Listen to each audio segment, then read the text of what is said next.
Good morning, everyone. It is indeed my pleasure and privilege to introduce you all today to a longtime family and community friend, a person who always shows great empathy and affection for all those who come into contact with him. This wonderful gentleman has presided over our state government as the longest serving and the most active governor in state history for 14 years.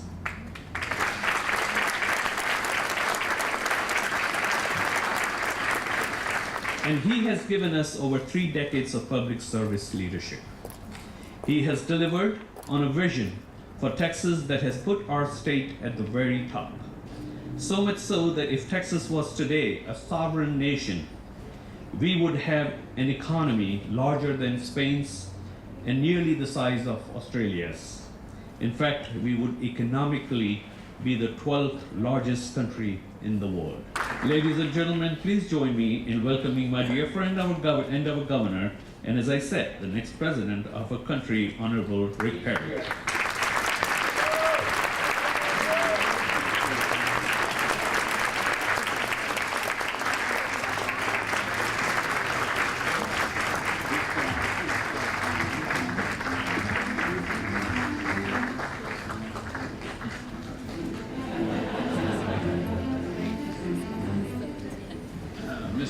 Mr. Ambassador, thank you for your kind words. Mr. Thank you for your long friendship. So many of you, Ed Gonzalez, thank you for being here today and representing the city. Thank you for reappointing Janice Longoria to the port, a wise move. Brad, Neil, you are a blessed man to have had the opportunity to work at the feet of Michael. He was an amazing man who had an extraordinary vision for the city. We miss him, but his seeds were planted and they grow and they continue to prosper. And to Nasrul Pani, an amazing good friend, visionary, philanthropist, and all of you who have had some impact, whether it would be minor or amazingly major with the Ibn Sina. Thank you for all you've done. I only have a week left of being your governor. So I thought it would be kind of fun to revisit a place that goes back to the very early days of my work as governor. So coming back here was an appropriate place to, that's been a long time actually when you think about it. You all have been here about as long as I've been governor. And I think back, Amir, when we were just getting our footing, if you will, with the Ibn Sina. They were just beginning to build that first facility, and a very strong vision, a very clear vision of where this facility was to go. And it's a genuine pleasure for me to see the results of that type of work, of men and women of rather diverse backgrounds coming together with a single focus to do good, to deliver health care to those who otherwise might not have access to it. And from my perspective, what's as impressive as anything is that you continue to invest so much of your time and your energy, your resources to the people of Houston.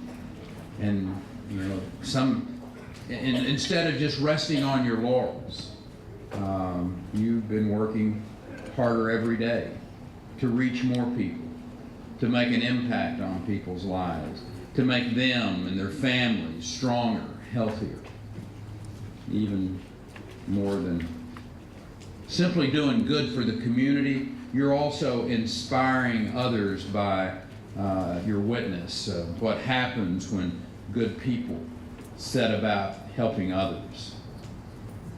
Centers like this and others across the area, stand as example of things and things how they should work. I mean, you're an example to not just the healthcare side of things, but you saw a problem and you addressed it.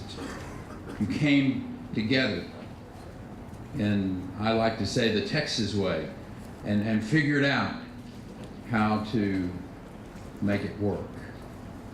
In this instance, people without much money were either going to the emergency rooms, as Neil was sharing with you, for routine care, or simply going without. The first clinic opened in 2001, gave them a place to go, and it also gave them hope. A place where they could receive the care they needed at a cost that they could afford.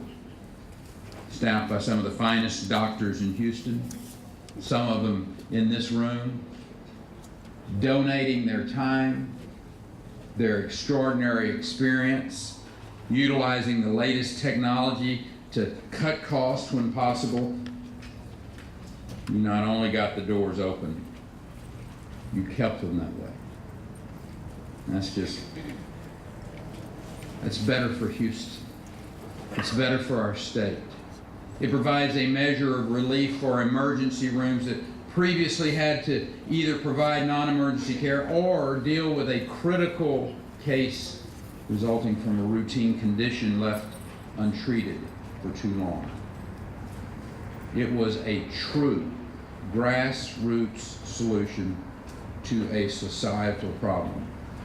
And in my experience, those are the ones that work best. 14 years later, not only are you succeeding, you're thriving.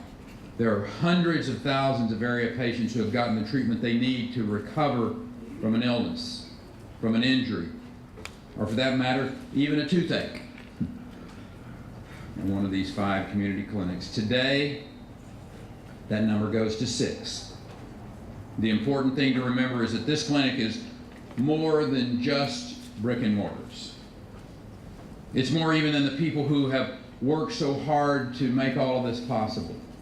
It represents better lives for patients, for those who come here. It gives them healthier lives. It gives them a better future. As I said earlier, it gives them hope that the best years are in front of them. More quality time with their friends, with their families. Every life you touch has concentric circles of influence going out, and it opens up opportunities that previously weren't there. I commend everyone who gave so much of themselves of this effort, and congratulate all of you for what you've done and what you will do in the future. God bless you, and through you, may God continue to bless the great state of Texas. Thank you.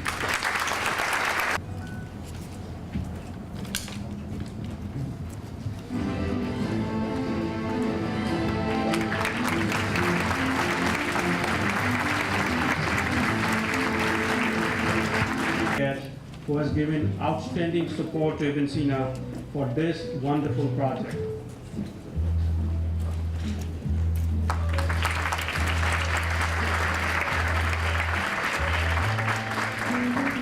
Director, Housing and Community Development Department, Mr. Neil Reckler. His department has done a wonderful job in monitoring the quality of the construction for this project.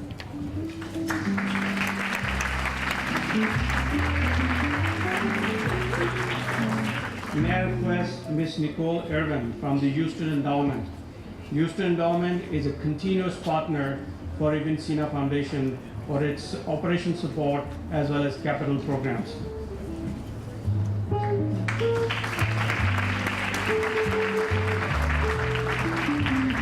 Ms. Gizman Cullen Trust for Healthcare, always been supporting to Ibn Sina.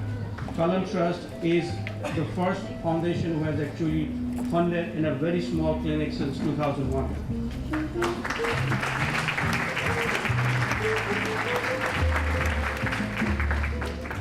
Episcopal Health Foundation. Is there anyone from Episcopal Health Foundation May I request Judy Hopkins? She is the Executive Director for Charity Clinics all across the Texas. Can you please receive award on behalf of Episcopal Health Foundation?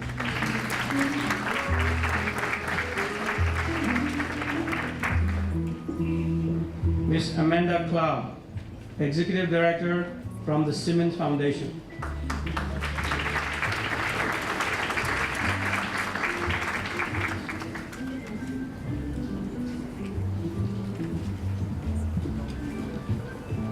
Simmons Foundation is a partner with Ibn Sina for a long time.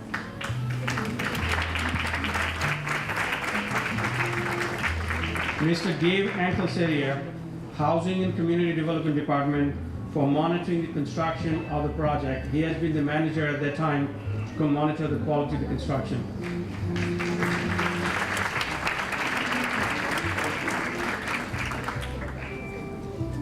Mr. Iqbal Nagji. Mr. Nagji is a volunteer for Ibn Sina since 2001. He has done all the projects, one-time, two-time expansion projects, and this time he has been very innovative and creative in converting the drive-through into a medical and dental exam rooms.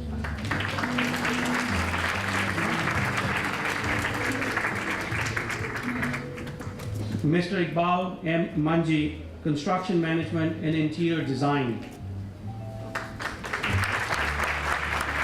Iqbal has an expertise of having an internal design management. He is the volunteer also as a board of director of Ibn Sina Foundation.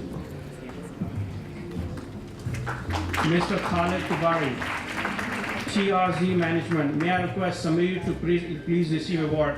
This construction is done by TRZ Builders on a very low cost basis, on a very minimal price, that you would be surprised to see that in a very small amount they have done a good job.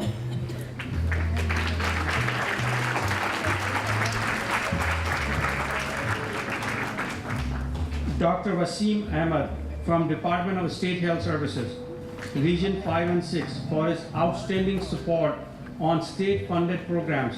These programs are primary health care and expanded primary health care for low-income, uninsured women in Texas.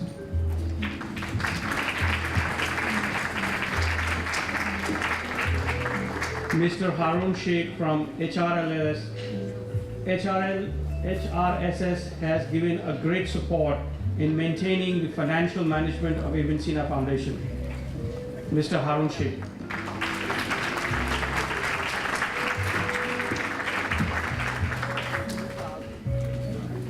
Shermin Chow, for our outstanding support all the time, media coverages, and support for Ibn Sina Foundation.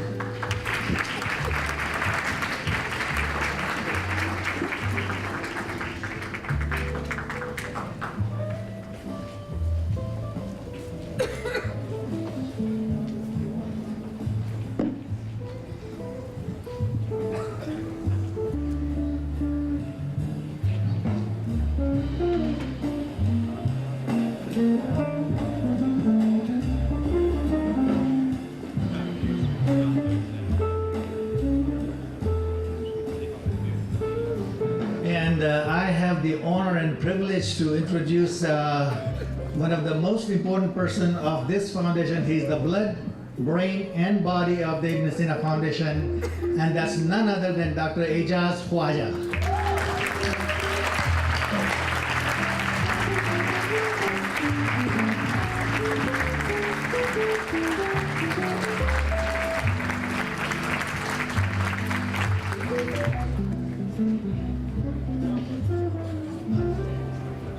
And now, for a final farewell, ladies and gentlemen, would you welcome Dr. Dilawar Ajani. He actually was the first volunteer physician for Ibn Sina and has spent thousands of hours helping the organization in the past 14 years. He will bid us adieu this afternoon. Dr. Ajani? Well,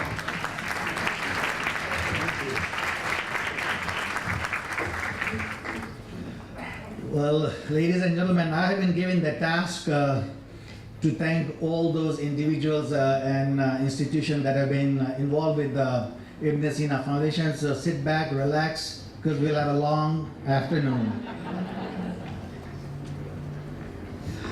I, on the behalf of the Board of Directors of Ibn Sina Foundation, would like to express my profound gratitude and thanks to Honorable Rick Perry, Governor of the State of Texas, Honorable Mayor Pro Tem Ed Gonzalez, Council Member Jack Christie, Council Member City of Sugar Land, Himesh Gandhi, Amy Mitchell, Mr. Afzal Mahmood, Pakistan Consulate General, the Honorable Marty McKevy, United States Agency for International Development, Mr. M.J. Khan, Mr. Gordon Kwan, Mr. Jay Guerrero from the Office of Senator Cornyn for their presence in this historic occasion.